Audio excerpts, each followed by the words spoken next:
عمران خان ایک ایسی شخصیت کہ جو کسی بھی ناممکن کو ممکن بنانے کی اہلیت رکھتی ہے۔ کرکٹ کے علاوہ شوکت خانم ہاسپٹل، نمل یونیورسٹی اور عمران خان کا سیاست میں آنا اس کی بہترین مثالیں ہیں۔ پاکستان کے شہر لاہور کے اونچے طبقے سے تعلق رکھنے والے اعلیٰ تعلیم یافتہ اور world class cricketer turned politician Imran Ahmed Khan Niazi, جو کہ پاکستان کے وزیر اعظم بھی رہ چکے ہیں اور اپنی سیاسی پارٹی تحریک انصاف کے سربراہ بھی ہیں، ان کی سیاست میں آمد کے بارے میں جانیں گے آپ اس ویڈیو میں۔ السلام علیکم بہنوں اور بھائیوں، میں ہوں عامرہ قاضی اور آپ دیکھ رہے ہیں HSQ ود عامرہ قاضی۔ عمران خان کی سیاست میں انٹری بھی دلچسپی سے خالی نہیں، گو کہ اپنے کرکٹنگ کیریئر میں بھی عمران خان کو کئی بار سیاست میں آنے کی دعوت دی گئی، جن میں سب سے پہلے 1987 میں پاکستانی صدر ضیاء الحق اور پھر بعد میں نواز شریف نے مسلم لیگ میں شمولیت کی پیشکش کی، مگر اس وقت عمران خان کو سیاست میں قطعاً دلچسپی نہ تھی،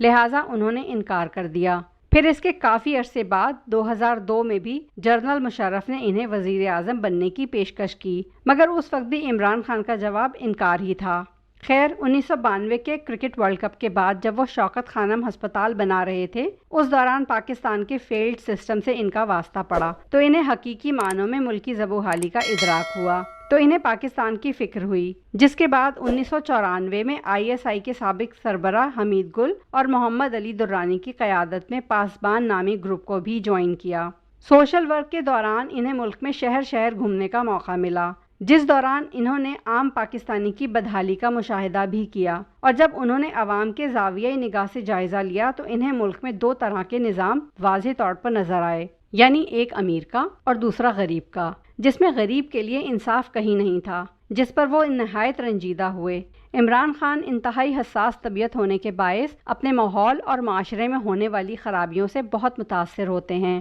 یہی وجہ ہے کہ اس کے سدھار کے پیچھے پڑ کر اسے درست کرنے کی کوشش میں لگ جاتے ہیں۔ اسی لیے عمران خان نے پاکستان کی غریب عوام کے لیے انصاف کا نعرہ بلند کرتے ہوئے 25 اپریل 1996 میں اپنی سیاسی پارٹی بنانے کا اعلان کر دیا اور اپنی پارٹی کا نام ہی تحریک انصاف رکھا، گو کہ اس وقت ملک میں کئی سیاسی پارٹیاں موجود تھیں، مگر ملک پر دو پارٹیوں کی حکومت تھی، یعنی مسلم لیگ نون اور پیپلز پارٹی۔ اس طرح اپنی پارٹی تحریک انصاف کے ذریعے ملک کے نوجوانوں کو ایک تیسرا آپشن فراہم کیا۔ تحریک انصاف اپنے پہلے اور دوسرے الیکشنز میں کچھ خاص کمال نہ دکھا سکی۔ پہلے الیکشن میں تو اسے کوئی سیٹ ہی نہ ملی، مگر 2002 کے دوسرے الیکشن میں بھی صرف ایک ہی سیٹ جیتنے میں کامیاب ہو سکی، جو کہ خود عمران خان کی اپنی ہی تھی، جس میں وہ میاں والی کی سیٹ سے قومی اسمبلی کے رکن منتخب ہوئے، اور یہاں انہوں نے قومی اسمبلی کی کشمیر اور پبلک اکاؤنٹس کمیٹیز میں خدمات بھی سر انجام دیں۔ تیسرے الیکشن کا بائیکاٹ کرنے کے سبب الیکشن میں حصہ ہی نہ لیا،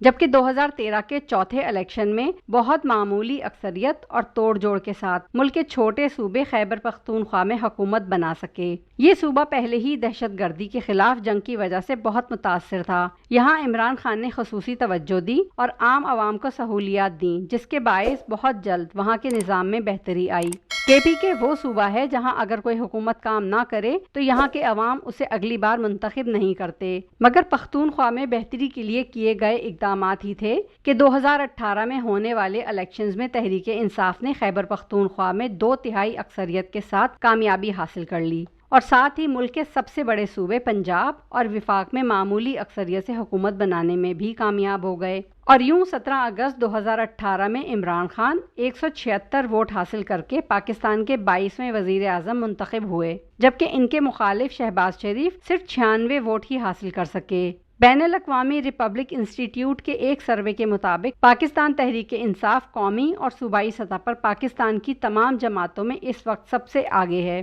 تو ساتھیوں، یہ تھی عمران خان کی سیاسی زندگی کے آغاز اور ان کی سیاسی کامیابیوں کے سفر کی ابتدائی روداد۔ یہ سفر ابھی جاری ہے، یہاں تک کی کہانی کے سلسلے میں اپنی قیمتی رائے کا اظہار نیچے دیے کامنٹ باکس میں ضرور کریں۔ اگر ویڈیو پسند آئی ہو تو مست لائک، شیئر اینڈ سبسکرائب۔ اللہ حافظ۔